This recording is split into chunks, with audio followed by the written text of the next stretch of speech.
Hello everyone. आइए हम लोग एक्सरसाइज 1.1 का क्वेश्चन नंबर 4 देखते हैं। क्वेश्चन नंबर 4 है निम्नलिखित समुच्चयों को समुच्चय निर्माण विधि से लिखिए। यानी कि रोस्टर विधि से दिया हुआ है, रोस्टर विधि से दिया हुआ है, उसको समुच्चय निर्माण विधि या नियम विधि से लिखना है। तो ये जो अवयव दिए हुए हैं समुच्चय में, उन सभी अवयवों के बीच में हम संबंध स्थापित करेंगे कि ये किस तरह से आगे बढ़ रहे हैं। पहले 3 है, फिर 6 है, फिर 9 है, फिर 12 है, यानी कि ये 3 के गुणक के रूप में है, ठीक है। और 12 तक पहला 3 है और अंतिम 12 एकदम बॉन्ड हो गया है, मतलब इस सिर्फ 4 अवयव, इनकी संख्या एकदम लिमिटेड है, सिर्फ 4 अवयव। तो इसको रोस्टर विधि से देखिए कैसे लिखेंगे। इसको रोस्टर विधि से मान लेते हैं ये समुच्चय ए बराबर x सच दैट x बराबर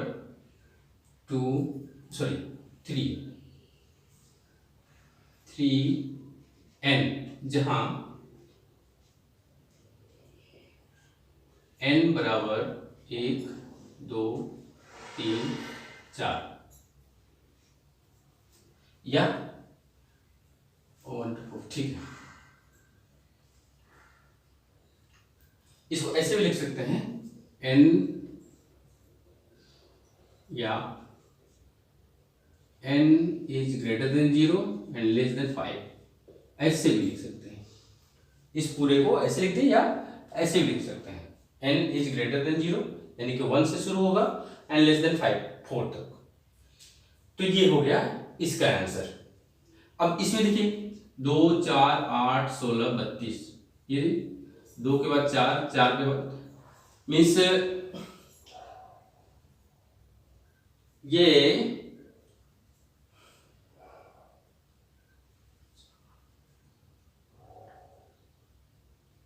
गुरुत्व से में है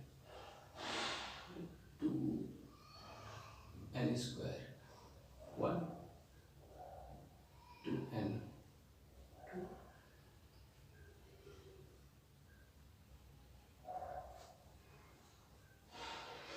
2n + 2 बस। हेलो एवरीवन, आइए हम लोग एक्सरसाइज 1.1 का क्वेश्चन नंबर 4 देखते हैं। क्वेश्चन नंबर 4 है निम्नलिखित समुच्चयों को समुच्चय निर्माण विधि से लिखिए।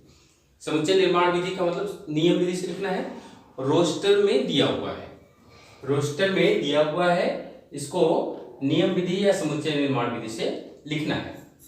तो ये अगर हम पहले देखें तो इसमें क्या रिलेशन बन रहा है, पहले सभी को जो भी रोस्टर विधि में दिया हुआ है उनके अवयवों को ध्यान से देखें और देखें कि उनमें क्या रिलेशन बन रहा है, किस तरह से वो आगे बढ़ रहा है।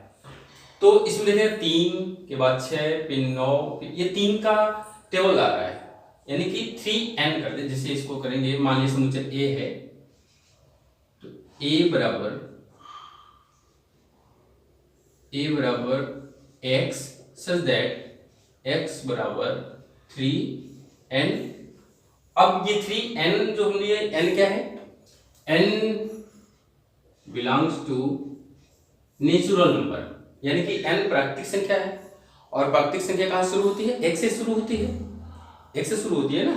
तो हमको ये दिखाना होगा कि n, देखिए 1 2 1 रखेंगे, यहाँ पे n का मान 1 रखेंगे तो 3 आएगा, 2 रखेंगे तो 6 आएगा, 3 रखेंगे तो 9 आएगा, 4 रखेंगे तो 12 आएगा, यानी कि n का मान 1 से लेकर के 4 तक है। तो कैसे लिखेंगे इसको, n इज ग्रेटर और इक्वल टू 1 एंड लेस और इक्वल टू 4, ये हो जाएगा ऐसे। इसमें देखिए 2 4 6 8 2 4 8 16 32 है ऐसे, यानी कि ये n स्क्वायर के रूप में है, 2 पावर n, सॉरी।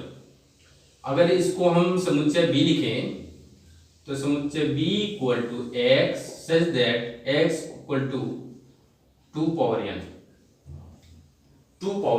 n। देखिए n का मान, जहां पर n belongs to natural number, n एक प्राकृतिक संख्या है प्राकृतिक संख्या है तो 1 से शुरू होगा, अगर n का मान 1 रखते हैं तो ये आएगा, n का मान 2 रखेंगे तो 2 स्क्वायर मीन्स 4 आ जाएगा, n का मान 3 रखेंगे तो 2 क्यूब यानी कि ये आएगा, 4 रखेंगे 2 पावर 4 यानी 16, 5 रखेंगे 2 पावर 5 मीन्स 32 आ जाएगा। तो n कहां से कहां तक है ये भी दिखाना हमको, n is less or equal to 1, sorry n is greater or equal to 1 and less or equal to 5। इसमें भी बोलता है मिस्टेक बोले क्या, n is greater or equal to 1 and less or equal to 4 ये होगा। यहां पर भी सेम कंडीशन है, इसी तरह से बस क्या करना है, 2 की जगह 5 का c इक्वल्स, c एक समुच्चय है x such that x equal to 5 power n, जहां n belongs to natural number, n प्राकृतिक संख्या है और कहां से कहां तक, n is greater or equal to 1 and less or equal to 4। ये हो गया। ये देखिए 2 4 6 8 सम संख्या है, तो यहां पर लिखेंगे d equal x such that x एक सम संख्या है, सम संख्या है। ये हो गया। यहां पर 1 है, ये देखिए 1 का वर्ग है, ये 2 का वर्ग है, ये 3 का वर्ग, 4 5 6 7 8 9 10 तक का वर्ग है। तो इसको कैसे लिखेंगे, मान लिया e एक समुच्चय है, e equal to x such that x equal to n square, जबकि n belongs to capital N यानी प्राकृतिक संख्या है, और कहां से कहां तक, n is greater or equal to 1 and less or equal to 10। 10 का वर्ग 100 है ना, 10 तक ये हो जाएगा इस तरह से, ऐसे ये इसका है। ये रोस्टर विधि है, ये समुच्चय निर्माण विधि द्वारा ये होगा। ठीक। क्वेश्चन नंबर 5, निम्नलिखित समुच्चयों के सभी अवयवों सदस्यों को सूचीबद्ध करना है। सूचीबद्ध का मतलब क्या हुआ, ये समुच्चय निर्माण विधि या नियम विधि द्वारा दिया गया है, इसको क्या करना है, रोस्टर में लिखना है। रोस्टर का मतलब फैला करके। तो फर्स्ट पार्ट है a बराबर x सच दैट x एक विषम प्राकृतिक संख्या है, विषम है और प्राकृतिक है। विषम कर दिया, प्राकृतिक कर दिया, इसका मतलब कि सिर्फ और सिर्फ धनात्मक संख्या की बात कर रहा है, क्योंकि प्राकृतिक संख्या 1 से शुरू ही होता है, 1 से शुरू होता है। तो इसमें हो जाएगा क्या क्या होगा, a बराबर 1 3 5 इसी तरह से आगे बढ़ता जाएगा। ये हो गया इसका आंसर। इसमें b बराबर x सच दैट x एक पूर्णांक है, x एक पूर्णांक है, x एक पूर्णांक है, तो इसका मतलब यह हुआ कि x पॉजिटिव भी हो सकता है, नेगेटिव भी हो सकता है, जीरो भी हो सकता है। शर्त ये दे दिया है कि x -1/2 से 9/2 के बीच में है। पूर्णांक है, पूर्णांक का मतलब पूर्ण अंक है, पूर्ण अंक है, बटे की संख्या नहीं है। लेकिन यहाँ देख के कंफ्यूजन नहीं होना है कि यहाँ तो बटे दिया है तो हमको बटे वाली लेना है। यहाँ पर देखिए ये पूर्णांक है, पूर्णांक का मतलब माइनस हो सकता है, प्लस हो सकता है, जीरो हो सकता है, लेकिन अंक जो है पूर्ण में होगा, भिन्न में नहीं होगा। तो क्या क्या देखिए -0 है, -1/2 है, तो हमको जब पूर्णांक लेना है तो शुरुआत कहां से करेंगे, 0 से, 0 से। और ये 9/2 का मतलब कितना हुआ, 4.5, यानी कि 4 से छोटा, लेस देन 9/2 दिया है, यानी कि 4.5 से छोटा, यानी कि 4 तक लेना है। तो क्या क्या हो जाएगा देखिए, b बराबर 0 1 2 3 और 4। क्योंकि 9/2 से छोटा है, ठीक है, और -1/2 से 0 बड़ा है, क्योंकि x कह रहा है -1/2 से ग्रेटर है और 9/2 से लेस है। तो ये हो गया। सी पार्ट में, थर्ड पार्ट में आते हैं। देखिए सी बराबर यह है x सच दैट x एक पूर्णांक है और यहाँ पर x को डिफाइन किया है x² is lesser equal to 4। अगर कि हम इक्वल टू 4 ले लेते हैं तो x का मान ±2, यानी कि x lies between x greater than -2 and less than +2। तो क्या क्या होगा देखिए, ग्रेटर और इक्वल टू ही करेंगे, क्योंकि यहां पर +-2 आया है ना, तो x का मान greater or equal to -2 and less or equal to +2। तो यहां पर c का मान क्या हो जाएगा देखिए, किसके -2 से शुरू करेंगे, -2 -1 0 1 एंड 2, ठीक है ना, इक्वल लगा हुआ है, यहाँ पर इक्वल लगा हुआ है इसलिए इतना तक हो जाएगा। तो ये हो गया। अब फोर्थ पार्ट है x d equal to x such that x लाल शब्द का एक अक्षर है। ये तो आप लोग चुटकी में उड़ा देंगे इसको, जो रिपीट किया है l 2 बार आया है तो l को एक ही बार लिखना है, बाकी सब अलग अलग है। तो क्या हो जाएगा, LOYA, ये हो गया। E है E equal to x such that x वर्ष का एक ऐसा महीना है जिसमें 31 दिन नहीं होते हैं, ये ध्यान देना है। 31 दिन नहीं होते हैं, इसका मतलब कि उन महीनों की संख्या, उन महीनों में दिनों की संख्या 30 हो सकती है या 28 29 फरवरी। तो कौन कौन सा महीना होगा, तो मैं आप लोगों को बता रहा हूं, हमको पहले से ही गुरुजी बताया है, मैं वैसे ही रटते चले आया हूं। जून सितंबर और नवंबर, अप्रैल में होते दिन 30, केवल छोड़ फरवरी बाकी सभी महीनों में 31, केवल छोड़ फरवरी बाकी सभी महीनों में 31। तो कौन कौन सा हमने कहा, ई बराबर जून सितंबर और नवंबर, अप्रैल में होते दिन 30, यानी कि अप्रैल पहले लिखें, अप्रैल जून सितंबर और नवंबर, सितंबर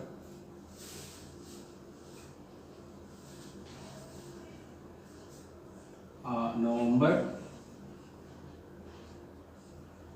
एक चीज यहाँ पर हमको थोड़ा सा ये करना पड़ रहा है, क्योंकि हमको फरवरी भी लिखना है और फरवरी को अप्रैल से पहले लिखना है। ये हो गया। आप इन महीनों में देखेंगे तो 30 से 31 दिन नहीं होगा, इसमें 30, इसमें 30, इसमें 30, इसमें 30, इसमें 28 या 29 होता है। लास्ट है छठवां पार्ट, f बराबर x दैट x अंग्रेजी वर्णमाला का एक व्यंजन है जो k से पहले आता है, यानी कि k से कम। अच्छा, ऐसा करते हैं ना कि ये अंग्रेजी वर्णमाला का है, यानी कि हमको स्वरों को छोड़ना है। तो क्या करते हैं, देखिए f बराबर A B C D E F G H I J K, ये लेकिन वर्णमाला बोला है, यानी इसमें स्वर नहीं होना चाहिए। तो स्वर कौन कौन सा है, ये है। देखिए हम वर्णमाला पर बार बार टिक करें, ये हमारा व्यंजन दिया हुआ है, इस पर ध्यान देना है, इससे नहीं मतलब है। वर्णमाला में तो स्वर और व्यंजनों का समूह होता है, हमको ये ध्यान देना है कि व्यंजन ही लेना है। तो ए स्वर है उसको हटा दिए, ई स्वर है उसको हटा दिए, आई स्वर है उसको हटा दिए, यानी कि हमारा जो समुच्चय बनेगा B C D F G H I, और के भी नहीं लेना है क्योंकि के से पहले आता है। B C D F G H और जे, सॉरी इससे पहले हम आई इसको बोल दिए थे, जे होगा, ठीक है। तो B C D E, B C D F G H और जे, ये हो जाएगा इसका आंसर। तो ये हो गया टोटल। क्वेश्चन नंबर 6 है, बाई और रोस्टर रूप में लिखित, इधर इधर बाई होगा, ये रोस्टर रूप में लिखित है, और दाई और समुच्चय निर्माण रूप में वर्णित। देखिए इधर जो रोस्टर रूप में लिखा हुआ है, इसमें से ये जो रोस्टर नियम विधि या समुच्चय निर्माण विधि, इसमें से कोई एक होगा, इसका है तो इसमें से कोई एक समुच्चय निर्माण विधि के रूप में लिखा हुआ है। क्या करना है, सिर्फ मिलान करना है, का सही मिलान करना है। अब जैसे ये दिया हुआ है 1 2 3 6, 1 2 3 6, ये क्या है, ये संख्या एक अभाज्य संख्या है और 6 की भाजक है, तो ये नहीं होगा, इसका नहीं होगा, ये होगा एक प्राकृतिक संख्या है और 6 की भाजक है। देखिए एक भी 6 में 1 का भाग चला जाएगा, 2 का भी भाग चला जाएगा, 3 का भी जाएगा और 6 का भी जाएगा, और ये प्राकृतिक संख्या भी है, ठीक है। तो 1 का मिलान सी से,